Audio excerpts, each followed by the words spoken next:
కార్గిల్ చరిత్రలో నిలిచిపోయిన ఒక బ్లాక్ మార్క్ ఇది. సరిగ్గా 25 సంవత్సరాల కిందట జరిగిన ఒక యథార్థ సంఘటన. కార్గిల్ ప్రతి భారతీయుడిలోనూ చెరగని ముద్ర వేసిన పేరు.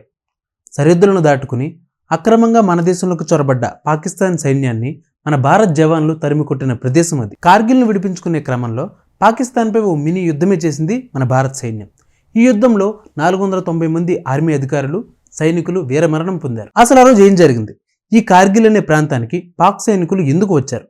వారిని ఎదుర్కోవడానికి మన సైన్యం చేసిన ఆపరేషన్ విజయ్ అంటే ఏంటి? కార్గిల్ అనేది సైనిక పరంగా అత్యంత వ్యూహాత్మక ప్రాంతం. దీన్ని స్వాధీనం చేసుకోవడానికి కార్గిల్ జిల్లా ఉత్తర ప్రాంతంలో నియంత్రణ రేఖను దాటుకుని భారత్ భూభాగంలోకి ప్రవేశించారు పాక్ సైనికులు. కార్గిల్లో ఉగ్రవాదుల చొరబాటును తొలిసారిగా 1999 మేలో గుర్తించారు. ఆ వెంటనే అప్పటి కేంద్ర ప్రభుత్వ సైనికం చర్యకు దిగింది. అత్యంత సంక్లిష్టమైన పర్వత పంక్తుల మధ్య 2.5 నెలల పాటు పాక్తో యుద్ధాన్ని కొనసాగించింది మన భారత్.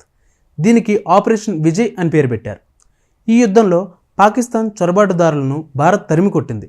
ఆపరేషన్ విజయ్లో భాగంగా టైగర్ హిల్ను తిరిగి స్వాధీనం చేసుకుంది. మన భారత్ 1999 జూలై 26వ తేదీన కార్గిల్కు పాక్ చెర నుంచి విముక్తి కల్పించింది. అసలు ఈ ఆపరేషన్ విజయ్ జరగడానికి ముందు పాక్ దీని వెనుక చాలా ఏళ్ల నుండి ఒక ప్రీ ప్లాన్ ట్రాప్ వేసింది.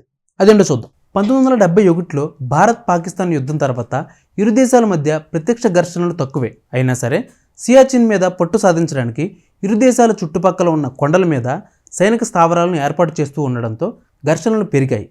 1990లో కాశ్మీర్లో పాకిస్తాన్ ప్రేరేపిత వేర్పాటు వాదం అంటే డివైడ్ అండ్ రూల్ అనే ప్రయోగాల వల్ల ఉద్రిక్తత పరిస్థితులు ఏర్పడ్డాయి. వీటిని తగ్గించుకోవడానికి ఇరు దేశాలు కాశ్మీర్ సమస్యని కేవలం శాంతియుత మార్గాల ద్వారా పరిష్కరించుకోవాలని లాహోర్లో ఒప్పందం కుదుర్చుకున్నాయి. 1998, 1999 మధ్య వింటర్లో పాక్ కొంతమంది సైనికులను ముజాహిద్ల రూపంలో భారత్ కాశ్మీర్లోకి పంపింది. ఈ చర్యకి ఆపరేషన్ భద్రా అని పేరు పెట్టారు. వీళ్ళ టార్గెట్ ఏంటి అంటే కాశ్మీర్, లడక్ ప్రాంతాలను విడదీసి భారత సైన్యాన్ని సియాచిన్ నుండి వెనక్కి పంపడం, అలాగే భారత్ని కాశ్మీర్ సరిహద్దు వివాదంలో ఇరికించడం. అంతేకాక ఈ ప్రాంతంలో ఉద్రిక్తతల వల్ల కాశ్మీర్ సమస్య అంతర్జాతీయంగా ముఖ్యాంశం అవ్వాలని పాక్ ఉద్దేశం. భారత్ సైన్యాధిపతి వేద్ ప్రకాష్ మాలిక్ అలాగే ఇతర పండితుల ప్రకారం ఈ కార్యక్రమానికి పాక్ స్థానీయులు చాలా కాలం క్రితమే రంగం సిద్ధం చేసుకున్నారని ప్రచురణ. కానీ యుద్ధ తీవ్రతకి భయపడి పాకిస్తాన్ నాయకులు వెనక్కి తగ్గారు. 1998లో పర్వేజ్ ముషారఫ్ పాక్ సైన్యాధిపతి అవ్వగానే మళ్ళీ ఈ పథకానికి ప్రాణం పోశాడు. యుద్ధం తర్వాత పాక్ ప్రధాని నవాజ్ షరీఫ్ ఈ విషయాలేవి తనకు తెలియవని, భారత ప్రధాని వాజ్పేయి చేసిన ఫోన్ ద్వారానే ఈ విషయాలు తెలిసాయని తెలిపాడు. ఈ పథకం మొత్తం ముషారఫ్ అతని సైన్యాధికారులు కలిసి చేశారని షరీఫ్తో పాటు చాలామంది పాక్ రచయితలు చెప్పారు. కానీ ముషారఫ్ ఈ పథకాన్ని లాహోర్ ఒప్పందానికి 15 రోజుల ముందే షరీఫ్కు తెలియపరిచారని చెప్పాడు.